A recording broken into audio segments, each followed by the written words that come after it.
Вице-премиерот Битики бара закон против воено профитерство како заштита од брана од поскапувања. Им предложи на пратениците да го изработат, а тој прв ќе го поддржи.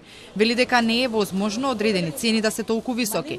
Апелираше повторно до млекопреработувачите да се однесуваат како што треба на пазарот, а од пазарните инспектори да продолжат со контролите. За жал, и во период на криза, некој не сака да се однесува разумно, етички, како што би требало да се однесува. Повикав, ако пратениците се согласат да направат закон за профитирање, за против профитирање во периоди на криза, народски кажано воено профитерство, против воено профитерство, слободно нека го направат. Јас сум еден од тие кои што ќе оди ќе го брани, затоа што мораме да ставиме ред во општеството. Од пазарен пак најавија нов бран контроли од понеделник. Од понеделник ќе се проверуваат влезните трошоци на млекопреработувачите, за да се види дали тие се реални трошоци.